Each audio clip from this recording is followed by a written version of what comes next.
Merci à Jess Connell pour le matériel d'artiste.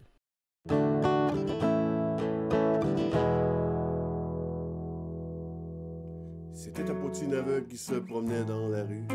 Il était tranquille, peinard et correctement vêtu. Il était sorti, tout simplement prendre un peu l'air, car chez lui, les enfants commencent à lui pomper l'air. Le potin aveugle ride. Le potin aveugle ride. Soudain, un bon voyant, un peu mal à l'aise, qui lui demande tout simplement auriez-vous besoin d'aide? Connaît-il les enfants? Était-il dans ma tête? Ah non, c'est un voyant qui me croit sûrement bête. Non, merci, monsieur, je suis devant chez moi. Et s'il m'arrive quelque chose, je crierai à moi! Le potin aveugle ride. Le potin aveugle ride. Le potin aveugle ride. Le potin aveugle ride. Un autre jour, le potin aveugle s'en va travailler, car il a eu son bac, je te jure, d'arrache-pied. Il entre au bureau, salue un peu tout le monde, même les cadres de porte qui le frôlent. Soudain, son bon patron lui dit « Mon gars, tu sais, j'ai toujours eu confiance en toi. Mais aujourd'hui, contre ma foi, ta subvention s'arrête là. » Le potin aveugle ride. Le potin aveugle ride. Le potin aveugle ride. Le potin aveugle ride. Le potin aveugle entre chez lui. Il s'est fait attraper par un taxi. À son grand désarroi, tout le monde est braqué devant la télé. Lui, il faut faire le frigo, se faire une sandwich à ballonner. Il sort à l'extérieur pour le bouffer. Finalement, c'était du poulet pressé. Le potin aveugle ride. Le potin aveugle ride. Le potin aveugle ride. Le potin aveugle ride. Le potin aveugle est dans son lit. Il se dit qu'il a vraiment une sale vie. Soudain, sa jolie femme lui dit « Chérie, mais comment ça se fait que t'es pas encore endormi? Tu sais que tout le monde t'aime ici. » Le potin aveugle ride. Le potin aveugle ride, ride. Le potin aveugle ride, ride, ride. Le potin aveugle ride. Salut tout le monde, bienvenue dans l'univers créatif. Aujourd'hui, dans l'univers, c'est celui d'Étienne Gravel, oui, qu'on va découvrir. Puis d'ailleurs, vous avez entendu donc un extrait de la chanson Potin aveugle ride, c'est bien ça? Oui, c'est ça, le potin aveugle ride. OK. Alors, pour ceux qui ont pris le temps de l'écouter ou qui sont arrivés comme à l'heure pour écouter l'émission, c'est une chanson qui raconte un peu ton histoire, est-ce que je peux me permettre? En fait, non, pas mon histoire. Ah, okay. Mais c'est vrai, c'est carrément la fiction. OK. Mais c'est une réalité que peuvent vivre certaines personnes non-voyantes comme moi. Mais non, évidemment, c'est pas basé exactement sur moi. Ah, OK. C'est un peu de fantasmagorie, mais en même temps, c'est du fictif. Fait que, c'est ça. Fait qu'on laisse, dans le fond, on laisse la liberté à l'auditeur de l'associer à toi ou pas. Oui, OK. Oh oui, OK. Fait que c'est un peu pour ça, dans le fond, tu portes tes lunettes de soleil, là, comme un rider, comme un motard. Oui, c'est ça, je ride, exactement. Okay. Oui, parce que quand tu es aveugle, tu as le droit d'avoir des lunettes. Ouais. Puis moi, je suis aveugle depuis pas si longtemps. J'étais semi-voyant avant. Puis là, depuis que je suis non-voyant, j'ai dit « Wow, yeah, je peux rider ». Mais on se connaît déjà depuis un bon bout, puis il y a des gens à la maison qui te connaissent aussi, puis ça t'arrête en rien. Donc, tu es directeur de l'Accolade, l'école de musique là, au niveau de la ville, auteur, compositeur, conteur, producteur. Je peux continuer encore là bien longtemps, mais je sais que tu vas me dire, c'est beau, tu peux arrêter. Oui, tu aurais pu arrêter avant d'ailleurs. Mais à l'univers créatif, on parle vraiment du principe de création. Donc, par exemple, prenons le potin aveugle ride. Oui. L'inspiration part de où? En fait, c'est une tonne que j'ai composée quand, à l'époque, je faisais des conférences dans les écoles, puis tout ça, sur la réalité des non-voyants, puis comment on vivait notre vie, et tout ça. Puis qui traite beaucoup des préjugés que les gens ont par rapport aux personnes qui ont des handicaps. C'est que là, c'est ça, c'est quelqu'un qui vit sa vie presque normalement, avec un travail, une famille et tout ça. Avec un déroulement là, qui se passe là-dedans. Dans le fond, c'était vraiment pour faire réfléchir les gens là, sur les préjugés que les gens peuvent avoir. C'est ton côté éducatif un peu de tout ça, là, ça, voilà. bon, Le côté ludique. pour démystifier un peu la réalité. Ouais, Ben, voilà. c'est bon, faire tomber des préjugés. Écoute, ça fait partie aussi du rôle de l'artiste, du créateur. Mais, bon, ton outil principal dans ton travail, ton cerveau, j'imagine? Ouais, mon humour, la musique aussi, parce que à la base, je suis musicien, puis c'est par là que tout a commencé. Tu sais, je réussissais pas à me trouver de travail et tout ça, c'est que je retournais chez moi jouer de la guitare. Puis j'ai toujours aimé tu sais, créer. Plus jeune, je faisais beaucoup d'improvisation, puis fait que, c'est ça, à un moment donné, ma guitare me suivait partout. J'ai été embauché pour animer des sites historiques. En fait, j'étais embauché pour jouer de la guitare. OK. Puis finalement, de fil en aiguille, je me suis mis à animer là. Puis de fil en aiguille, ben, j'ai parti mon festival. J'ai rencontré un de mes cousins qui était conteur, qui m'a dit « Hey, t'es conteur, toi? » J'ai dit, je savais pas que c'était quoi un conteur, mais ça avait l'air que c'est vers là que je m'alignais. T'avais le potentiel, dans le fond. C'est ce qu'il me disait, oui. Bien, c'est correct. Parce Puis que j'ai moi, pour commencé t'avoir à faire ça. entendu compter, je te confirme là, que aujourd'hui, je sais pas si tu as peaufiné ta recette, parce que je t'ai pas vu à tes débuts, là, mais quand même, je trouve que cette manière-là d'aller toucher les gens, là, de par ta manière de compter, que j'apprécie énormément. Mais je pense que autant les gens qui nous écoutent, ben, que moi aussi, là, tu pars de où pour écrire un conte, pour composer? Est-ce que tu pars d'un feeling que tu as dans toi que tu veux raconter ou...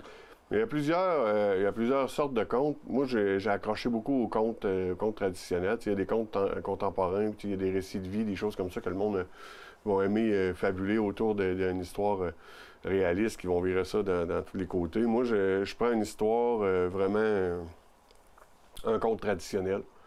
Ou des fois, je vais lire avec mes oreilles, là, évidemment. Mon ordinateur qui a une synthèse vocale, je suis capable de lire tout ce que je veux. Puis c'est ça, je vais lire des fois à 4, 5, 6 contes. Puis je vais pogner ça, puis je vais mettre ça dans un paquet, puis il va popper des jokes de partout là-dedans. Je me sers beaucoup de l'humour. Puis à la base, c'est ça, je prends un conte, 2, 3 contes qui existent, puis je vire ça à ma sauce, dans le fond. Je vais prendre, tu sais, un roi... puis il va arriver quelque chose de bien moderne avec, ou des choses comme ça. Tu sais, je vais partir du traditionnel, puis je vais virer ça de tous les côtés. Dans le fond, ton petit background d'improvisation, probablement, au niveau des personnages, au niveau des... Parce que, est-ce que tu utilises aussi... quand tu utilises l'espace sur scène, est-ce que tu utilises autant ta gestuelle ou tu t'es vraiment axé sur la parole, donc... Étrangement, j'ai déjà une amie conteuse qui disait « Quand, mais tiens, c'est spécial, t'es plus visuel que bien des conteurs que je connais qui voient, tu sais. » Oui, je sais pas, c'est sûr que j'ai déjà vu, Ouais. hein, puis... je peux être assez visuel, puis je vais prendre beaucoup de personnages, mais je vais... aussi, quand je compte, évidemment, j'ai pas mes fameuses lunettes de rider, parce que je joue beaucoup avec mon visage, puis, tu sais, je veux passer du joyeux au... puis je vais prendre des personnages, puis je vais prendre ma guitare, puis je vais mettre de l'ambiance avec ça. Puis j'aime beaucoup prendre mettre des contraintes. OK. C'est ça va arriver souvent que je vais, même quasiment tout le temps, que je vais jaser avec les gens. J'aime beaucoup l'interaction avec les gens. C'est que je jase avec les gens, je demande des noms. Puis, après ça, je prends les noms qu'on m'a nommés. Puis là, je les mets dans mon histoire. Puis c'est les autres qui deviennent des personnages. Fait que, quand je fais des spectacles dans les écoles, une fois, je me souviens, j'ai demandé à un jeune, c'était quoi ton conte préféré? Puis là, je l'avais pris dans un de mes contes. Il m'a dit, ben, c'était le mien. Tu sais. OK. C'est que, ouais, c'est que live, oui, je vais créer avec les gens, avec ce qu'ils m'apportent, avec l'improvisation. Création spontanée. Donc, pour toi, le conte, là, est-ce que si tu fais 3 ou 4 prestations du même conte, il sera jamais pareil? C'est un peu ce que je comprends. Oui, il va tout le temps se transformer. Sauf que des fois, je vais... il y a des grandes lignes qui reviennent, évidemment. Il faut que l'histoire se tienne. Mais ça va... La plupart des bonnes blagues que je vais tout le temps reprendre, ils me sont venus par les gens qui m'ont soufflé quelque chose ou par une idée qui m'est arrivée live. C'est que oui, il y a des affaires que je vais garder, mais il y a tout le temps des nouveaux trucs qui vont revenir ou des trucs que je vais oublier de placer, puis ils vont se remplacer. Ils vont se remplacer par autre chose. Bien, c'est ça, je pense, qui est merveilleux dans le conte, c'est qu'il n'y a pas de... Il n'y a pas de barrière, tu peux aller partout, tu sais, c'est... Si on comparait, mettons, à la musique, pourrais-tu dire, c'est un peu comme... Là, ben, je ne suis pas un grand musicien, mais le jazz, par exemple, qui te permet d'aller un peu partout. Oui, tu as des grandes lignes, t'as des grandes lignes. Moi, je suis un musicien, mais j'écoute énormément de jazz, mais j'en joue pas assez, j'en joue pas bien encore. Oui, ça peut se comparer. Puis, tantôt, tu parlais, bon, souvent avec ta guitare, lorsque tu fais du conte. Est-ce que... Dans quel ordre ça vient? Est-ce que c'est maintenant, tu es avec ta guitare, puis là, il y a une sonorité, il y a un petit quelque chose qui t'allume, puis que tu fais « Ah, ouais, là, ça pourrait fitter dans tel conte », ou c'est l'inverse, ton conte qui est là, puis... Ouais, non, j'ai jamais... Il y a certaines affaires, mettons, comme dans l'extrait qu'on va voir tantôt, là, la princesse et le trapu. Là. Ouais. Bon, ben ça, à un moment donné, j'étais assis le soir, la veille d'un spectacle, justement celui qui a l'extrait, chez Richard Gamache, puis j'étais assis chez nous le soir, en arrière de la maison, puis je gossais avec ma guitare, puis à un moment donné, je voulais faire une toune de princesse, puis de roi, puis je gossais avec ma guitare, puis à un moment donné, puis là, j'ai trouvé la mélodie comme ça, puis j'ai fait « Waouh! » Tu sais, je m'émerveillais tout seul dans mon... comme j'aime dire à ma conjointe, quand j'étais assis en arrière, à terre en arrière de la maison, en train de chiller avec les crickets. Puis il m'est venu carrément la mélodie, qui a été la base, finalement, de ce conte-là. Puis avant la soirée, juste avant le spectacle, j'avais aucune idée que cette chanson-là se retrouverait dans... Ça pop tout le temps comme ça. La veille d'un show, là, je prends ma guitare, puis je jamme, ou je me lance des phrases, puis je parle tout seul en arrière dans mon jardin. Dans ton univers, parce que on parle de ça, bon, ta cour arrière avec les crickets, as-tu un lieu de création? C'est pas mal là, je veux dire. C'est pas mal là? Oui, ça, puis évidemment, mon petit studio dans le sous-sol, mais... l'été, évidemment, c'est beaucoup, avec les crickets. avec les crickets. J'ai d'ailleurs fait une chanson là-dessus, c'est... Je n'ai rien à foutre, non, moi je chill avec les crickets. Je te ferai entendre ça un bon jour. Ben oui, j'espère. Tu sais, là, tu parles d'un conte qui évolue au fil des rencontres ou des prestations, mais est-ce que, toi, Étienne, est-ce que tu es capable de créer quelque chose, d'écrire un conte, puis de le garder intégral? Est-ce que tu en as des chansons, peut-être, un peu plus? Oui, bien, les chansons, oui. Les chansons sont... c'est canné, c'est bloqué d'un truc. Mais encore là, des fois, je vais faire d'autres versions. Mais c'est assez bloqué. Mais un conte, c'est pas supposé être pareil. Okay. Moi, dans ma tête, tu sais, il y en a qui le font, puis que... C'est tellement rodé que c'est super beau à entendre. Mais moi, dans ma philosophie du conte, moi, je suis pas capable de pratiquer des lignes, tu sais, d'une façon de tourner une phrase. Non, ça va y aller comme ça va. Ouais. Pas comme un texte de théâtre. Là, non, moi, c'est ça. Un conteur, c'est ça, c'est que ça prend une histoire. Et dans le fond, si tu veux un conte, tu le lis, tu sais. Ouais. Si tu veux un conteur, ben c'est la couleur du conteur. Il y en a qui vont dire des fois « Ah, le conteur se met en avant du conte. » Oui, mais le conte, il est là, il est écrit. Si je veux le lire, je vais le lire. Quand je vais voir un conteur, moi, dans ma tête, je vais voir un conteur, puis c'est la couleur du... comme dit notre ami Michel, c'est la couleur qui... c'est la couleur qui est importante.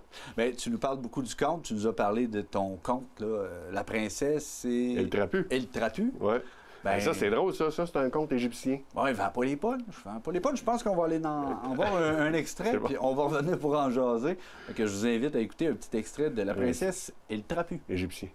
Égyptien, surtout. Père! Je suis en âge de me marier. Oui, ma fille, ça fait longtemps que je te le dis. Ça fait longtemps que je te le dis, il est bien temps que tu te maries. Oui, mais père, Je ne veux pas me marier avec n'importe qui. Son père répond, mais non, c'est sûr, ma fille. Hein? Faut qu'il y ait du cash. Oui, mais père, un petit peu plus que ça. Parce que j'aimerais ça poser une question à chacun de mes prétendants, puis celui qui aura la bonne réponse, je l'épouserai sur le sang. Non, loin de là. Un peu comme ici à Saint-Norbert, là, sur le dessus d'une butte, il y avait un gars qui était là sur sa terre, puis il était en train de défricher, puis il labourait à la journée longue. Il s'appelait, un nom comme ça, Richard. Alors, pour les besoins de la cause, question d'alléger le texte, on va l'appeler Rich. Alors, Rich, lui, on l'appelait Rich le pas tuable parce qu'il travaillait du matin au soir sans s'arrêter. Jamais, jamais, jamais, il était pas tuable, il était capable de tout réparer, il s'adaptait à tout et n'importe quel job que tout le monde y offrait, puis il travaillait. Puis à un moment donné, il aimait bien les défis, Rich, puis il entend parler de la princesse qui posait une question, puis il y avait personne qui était capable d'y répondre.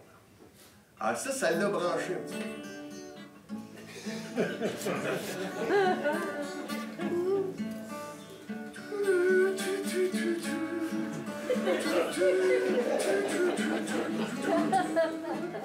Fait que là, il se rend compte qu'il y a plein de monde ordinaire comme lui. Il y en a des beaux, des grands, des petits, des fins, des lettres.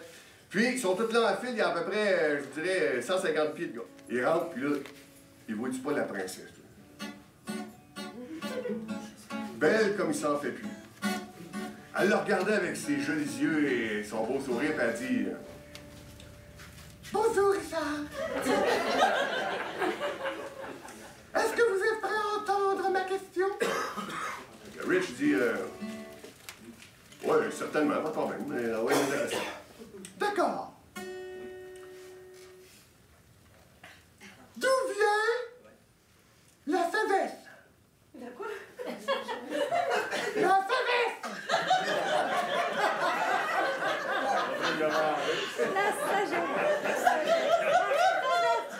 Fait que là, Rich, il dit... c'est une bonne question, d'où vient la sagesse? D'où vient la sagesse, vous posez une bonne question, princesse. J'aurais bien envie de vous dire n'importe quoi, mais comme c'est un défi, je vais vous dire quelque chose. Allez-y. Regardez, si vous avez posé votre question aux 3/4 de la planète, me laissez-vous le temps d'aller questionner le corps qui reste, je vais vous revenir avec la réponse. Alors, je suis inspiré par l'Égypte, déjà. Ah, oui, je suis convaincu. Mais non, mais tu vois, la princesse et le trapu, il n'y a absolument rien de l'Égypte là-dedans, mais c'est vraiment un conte que j'ai tombé par hasard sur un recueil. J'ai pris ce conte-là, puis j'aimais les rebondissements, puis les revirements de situation, puis tout ça. Puis c'est que là, je l'ai viré en prince et en princesse et roi. Bien, qui était déjà comme ça, sauf que là, c'est rendu que le gars qui part à l'aventure pour la princesse, bien, c'est un fermier qui parle avec une grosse voix, puis à la Beauceron un peu, tu sais. C'est que ça part de l'Égypte, mais ça vire par la Beauce, Puis, est-ce que, justement, des fois, quand tu cherches de l'inspiration, parce que, advenant que, bon, tu découvres, comme tu l'as dit, tu étais probablement à Alexandrie, dans la grande bibliothèque, puis tu es tombé là-dessus, mais quand tu entends parler de, puis que ce soit l'actualité, par exemple, est-ce qu'il t'arrive de pondre en fonction de ce qui se passe là, dans ton quotidien, au niveau des contes? Oui, ça peut arriver. Ça peut arriver. Je suis pas très engagé. Ça arrive même dans mes chansons, des fois, paf, je ponds une toune engagée. Je me surprends moi-même, tu sais, parce que moi, je suis beaucoup plus humoristique, puis je suis plus dans le divertissement, tu sais. J'aime ça que les gens s'amusent, les gens rigolent, puis... mais c'est arrivé. Tu sais, surtout dans le bout avec Donald Trump, ben là, t'as pas le choix de l'intégrer dans un de tes comptes à quelque part, tu sais. C'est un personnage qui est assez puissant, que t'as pas le choix, des fois, de le glisser là-dedans, puis qui côtoie le yaourt, puis... Puis le yaourt, justement, c'est parce que, pour te connaître déjà un peu, mais le yaourt, dans le conte traditionnel, il est quasi omniprésent, là. Il est pratiquement dans toutes les histoires, la chasse-galerie, donc toutes ces grandes histoires au niveau du terroir québécois. Donc, Est-ce Il est que... tout le temps là, lui. Il est tout le temps là. Ben, c'est tout le temps lui qui se fait avoir, c'est tout le temps lui qui se fait prendre, c'est tout le temps lui le cave. Là, tu sais. C'est liard. Ah ouais? Un musicien? On n'a jamais vu ça en enfer, un musicien. Ah ouais, sors ça de ta poche, puis montre-nous ça. C'est parfait, Grand-Yard, vous allez être content. Ça fait que là, il commence à détacher la poche, sans faire ni une ni deux. Pouf! Un bouc qui sort de là. Je veux te poser la question, est-ce que des fois, tu as peur de choquer les gens par rapport à ta manière de raconter une histoire ou de toucher à des propos? Tu sais, ça t'a-tu déjà freiné? J'ai pas peur, mais ça m'a sûrement déjà freiné. OK. Parce que moi, une de mes amies conteuses qui m'avait déjà dit, toi, Étienne, ce que j'aime de ton truc, c'est que on sait jamais si tu vas t'arrêter. Tu sais, on sait jamais si tu diras pas la shot de trop, le truc qui va dépasser les limites de l'acceptable. Tu sais. Puis elle dit, tu surfes, c'est que moi, j'aime bien ça. Je suis tout le temps, pour reprendre l'expression des riders, on the edge. OK. Oui, ça fit avec le personnage, là, aussi. Là, donc, je veux revenir parce que, évidemment, on peut en jaser pendant des lunes et des lunes, puis à la limite...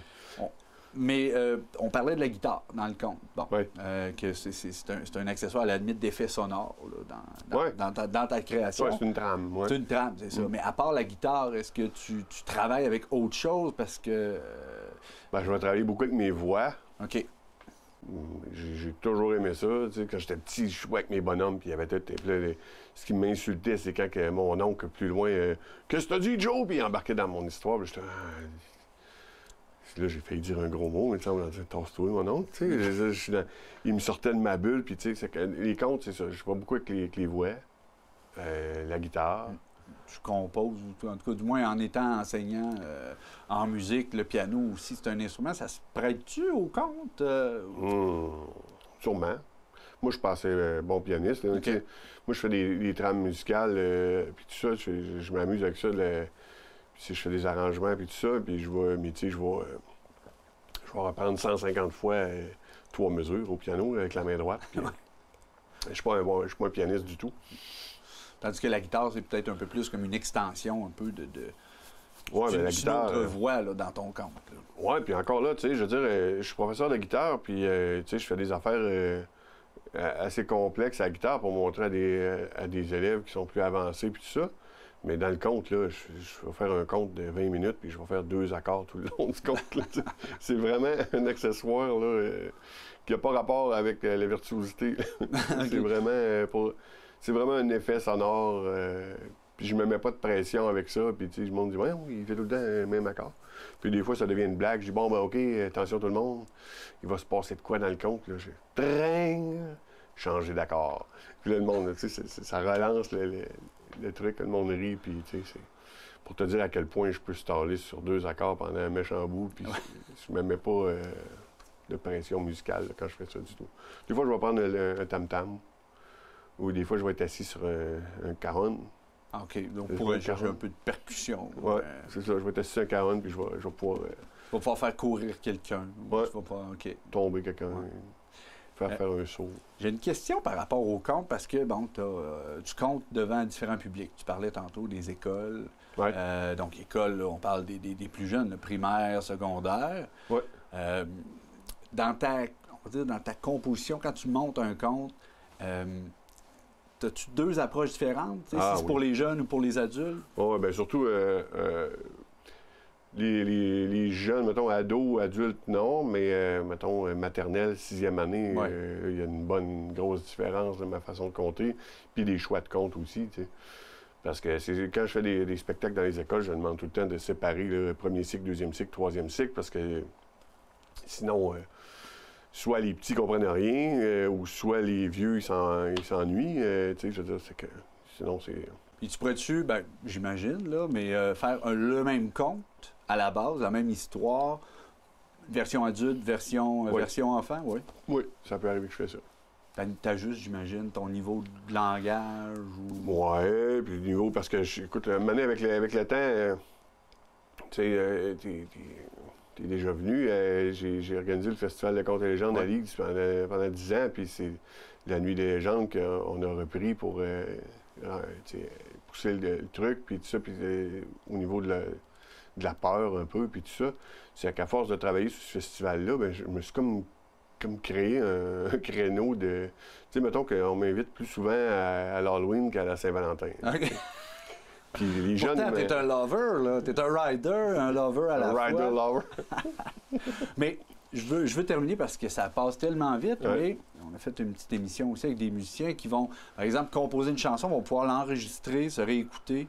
Est-ce que quand tu montes un compte, est-ce que, ben, premièrement, est-ce que tu as un public test?